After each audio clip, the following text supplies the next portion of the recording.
Sore ini kita semua sangat bergembira karena boleh memulai pertemuan kita dengan suatu perayaan Ekaristi. Sebenarnya saya sangat kaget bahwa bacaan yang dipilih hari ini seakan dipilih oleh Komisi Liturgi Vatikan untuk mengiringi pembukaan pertemuan kita ini. Bacaan ini adalah bacaan biasa yang dibacakan di seluruh dunia di dalam kalender liturgi kita. Tetapi bagi saya ini sangat menyentuh dengan tema pertemuan kita kali ini. Beriman tangguh dan solider, katekese membina murid-murid misioner. Spiritualitas misioner Rasul Paulus membuat saya merasa malu memeriksa kembali jalan-jalan menjadi imam pada 30 tahun yang lalu dan pada akhir-akhir ini sebagai uskup untuk 4 tahun, jalan ke 5 tahun. Memberitakan Injil bagiku adalah suatu keharusan dan bukan sesuatu yang bisa aku banggakan. Suatu tantangan tidak hanya bagi saya sebagai uskup, tidak hanya bagi para diakon, tetapi juga bagi katekis dan seluruh umat beriman. Pewartaan Injil bukanlah kesempatan untuk memegahkan diri sendiri. Kita melihat bagaimana sistem penghayatan pengajaran katekis di tempat kita bisa menjebak kita untuk kemudian, saya sudah lulus kursus evangelisasi pribadi. Ini ada sertifikat saya boleh mengajar, dan kalau Romo salah saya bisa mengoreksinya. Begitu pula tuntutan yang dikatakan Rasul Paulus, memberitakan Injil bagiku suatu keharusan, bisa juga bukan kesombongan, tetapi menjadi sesuatu yang sangat membebani. Apalagi diikuti kata-kata berikut, celakalah aku bila aku tidak memberitakan Injil. Bukankah sering terjadi ketika saya masih sebagai imam muda, jadwalnya kalau terlalu banyak itu mulai di dalam hati menggerutu. Waduh, jadwal ini sedapat mungkin ini dihindari. Dan saya menjadi imam muda di Keuskupan Agung Semarang ini, bertugas di Gereja Banteng di Yogyakarta. Dan khotbah yang bagus pada tahun 90-an adalah imamnya membawa cerita-cerita yang lucu, yang bisa membuat umat tertawa terpingkal-pingkal. Dan juga harus penuh inspirasi, penuh variasi, kalau bisa romonya menari dan berjoget, walaupun tidak liturgis. Misa lalu menjadi beban, karena setiap imam dijadwal setiap hari kan sesuai hukum gereja minimal 2 kali. Kalau hari Minggu kan kita diizinkan untuk 3 kali. Nah, bagaimana menciptakan cerita-cerita lucu sepanjang minggu dari hari Senin sampai Jumat? Lalu mulai Sabtu sore dan Minggu harus lebih lucu lagi.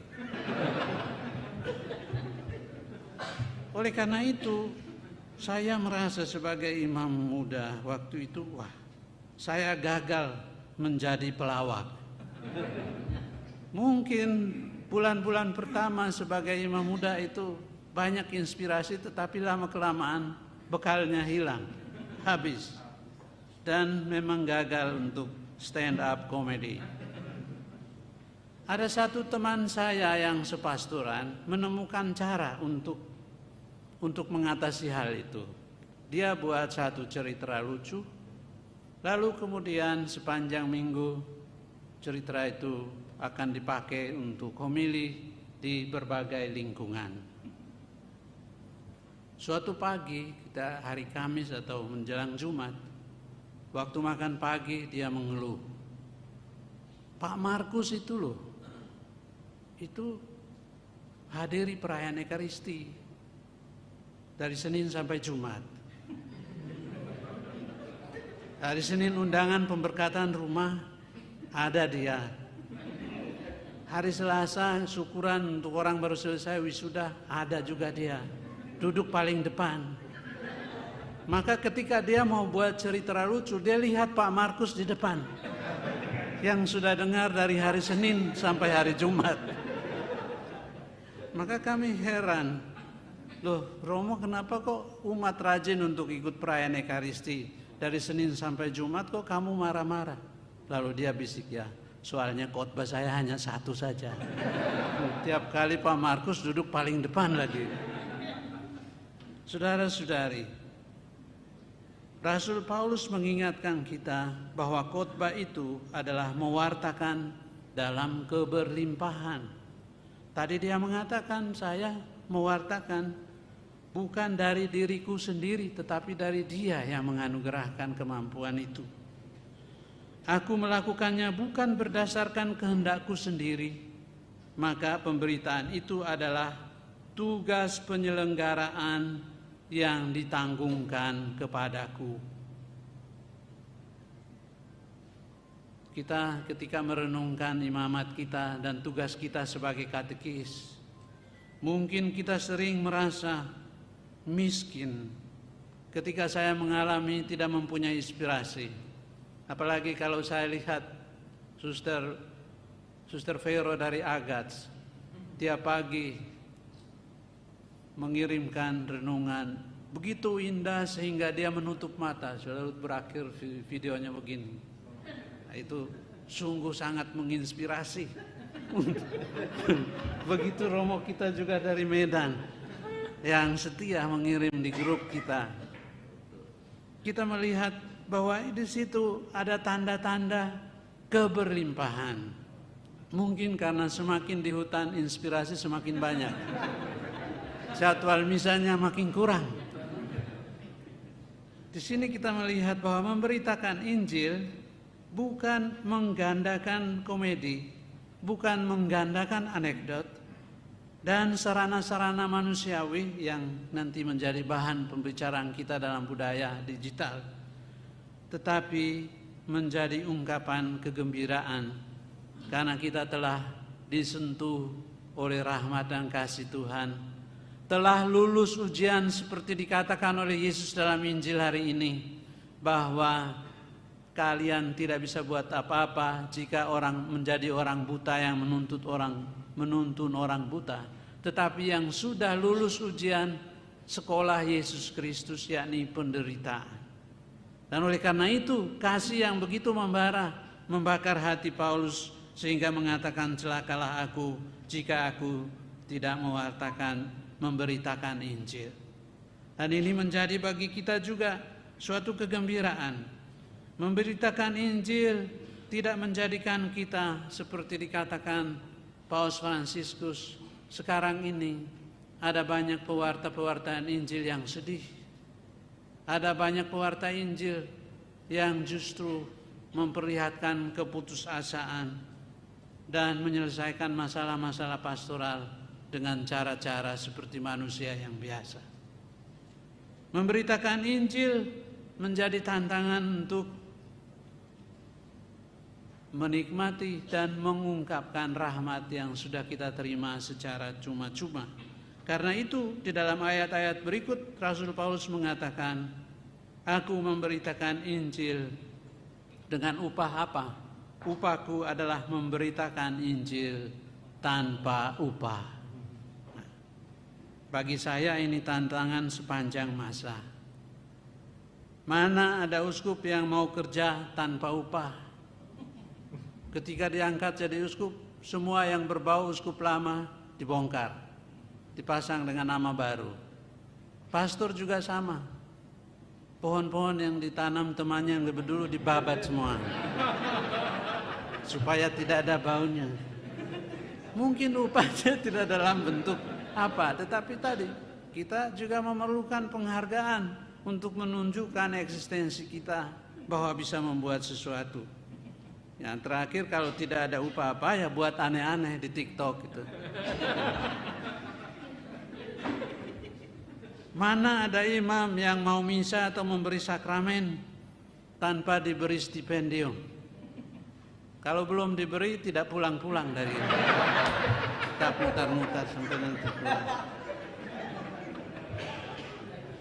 Lebih parah lagi, ketika misa menjadi beban, terutama kami di daerah-daerah yang hutan itu, pagi-pagi satu dijadwal untuk misa, yang lain tidur nyenyak sampai entah kapan baru bangun. Dan lebih parah lagi, bukan untuk mengeluarkan balok di depan mata saya, tetapi bukan untuk apa? Renungan Rasul Paulus dan Injil membantu kita untuk berefleksi. Ada praktik tertentu di mana pastor paroki menjadwalkan daerah-daerah yang basah itu, kalau sedikit ditelepon, oh nanti saya yang tugas di situ ya. Sedangkan pastor pembantunya disuruh ke tempat yang kolektenya itu, waduh, pulang bangkrut dalam perjalanan. Dan di situ kita bisa melihat sama juga dengan katekis. Mana ada katekis yang mau mewartakan secara gratis? Ya, dari Bimas Katolik tidak ada, tetapi saya juga kalau ada saya mau tanya, bagaimana dengan biaya-biaya yang ada soal penyuluh itu? Dikondisikan sedemikian rupa sehingga katekisnya yang diberi honor 1 juta sebulan itu lebih sibuk untuk input kegiatan-kegiatannya dibanding mewartakan di tempat-tempat yang sulit. Tadi di ruang makan kami bicara, satu dari Keuskupan Agung Semarang, ada 2 dari Papua, saya dari Kalimantan. Yang dari Semarang mengatakan, ya kalau kami katekis di sini semuanya gratis, kami itu volunteernya banyak. Yang dari Papua garuk-garuk kepala mengatakan, kalau gratis ini mana ada katekis yang mau pergi? Kita naik speed saja, kalau diberi bekal saja pulang bisa jadi kita renang saja. Karena uangnya tidak cukup. Begitupun di Tanjung Selor sama. Sehingga hari ini kita bisa melihat bahwa ternyata memberitakan Injil itu bagi Paulus tanpa upah, ini menjadi juga tantangan di dalam membaharui spiritualitas kita. Saya dulu dilahirkan hidup di pedalaman timur di Keva Menanu. Kakek saya itu seorang guru agama yang dididik oleh imam-imam SVD, para pendahulu yang lebih berani dari Romo Cornelis ini. Mereka memilih orang-orang biasa. Setiap hari kerjaan dia adalah petani biasa, pergi bekerja sampai sore hari. Malam hari dia mengambil trompet dari tanduk kerbau, naik di atas bukit kecil dan mulai meniupnya. Bukan untuk memanggil sapi, tetapi memanggil umat beriman yang ikut pelajaran agama. Dan disitulah dia mengajar, termasuk kami yang kecil, untuk komuni pertama. Tanpa teks bercerita tentang perjanjian lama. Dan saya masih ingat cerita bagaimana misalnya Musa menerima 10 perintah Allah dengan wajah yang bersinar. Itu dari kakek yang menceritakannya dengan begitu semangat, dengan begitu mengalir, sehingga kita terpesona dengan apa yang diwartakan. Hari-hari ini, malam-malam ini nanti kita belajar tentang metaverse, tentang avatar. Kita tidak kembali ke tanduk kerbau, tetapi akan melihat hal-hal lain. Tetapi diharapkan kita membaharui semangat, karena disinilah gereja justru lahir dari semangat orang. Di Tanjung Selor sampai sekarang, diam-diam orang-orang perantau itu mendirikan gereja-gereja. Mereka diusir dari Malaysia, tidak kembali ke kampung halaman, mulai bekerja di pedalaman-pedalaman, di kelapa sawit. Dan sampai tahun ini masih ada yang datang melaporkan ke pastor di katedral, "Pastor, kami punya gereja." Gereja di mana? Oh, gereja di tengah kelapa sawit. Mereka buat seadanya, datang melapor kepada pastor bahwa kami sudah mempunyai gereja, tolong kami juga dijadwal untuk dilayani. Dan ada paroki yang lahir dari pengembara-pengembara ini. Ada 3 orang NTT yang cari kulit buaya, lalu tidak dapat kulit buaya, menikahi gadis Dayak. Dan kemudian mewartakan Injil, dan 3 orang itu membentuk satu gereja yang pertama yang menjadi induk dari Katedral Tanjung Serow sekarang. Dan satu pendirinya dari itu, anaknya, bapak itu sudah meninggal. Anaknya menjadi frater, kemudian saya mengirim dia ke Roma untuk selesaikan teologis masih sebagai frater, dan tahun ini kembali, sedang siap untuk tabisan imam. Ini orang-orang yang memberitakan di dalam keterbatasan mereka. Di dalam situasi yang itu mereka mengajarkan. Tugas pastor adalah pergi dan mengecek apa yang mereka wartakan. Bisa saja ketika mereka mabuk, karena orang NTT dan orang Dayak juga sama-sama minum kan. Salam Maria bisa dimulai dengan Santa Maria Bunda Allah. Begitu juga. Dan mereka sudah punya banyak anekdot tentang minum itu. Kalau Salam Maria didoakan, Salam Maria penuh rata, artinya gelasnya rata dengan alkohol.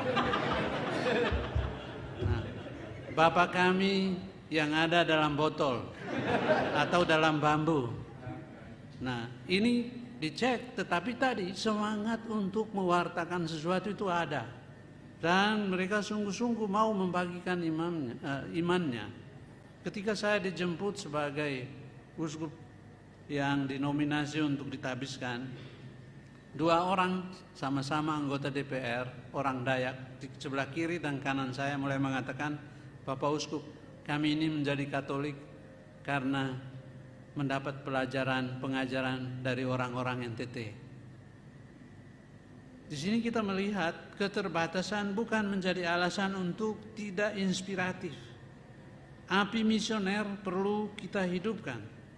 Hari-hari ini kita akan mendalami, tadi sudah disebutkan oleh Bapak Fikjen, 3 tantangan yang dirumuskan bersama oleh panitia.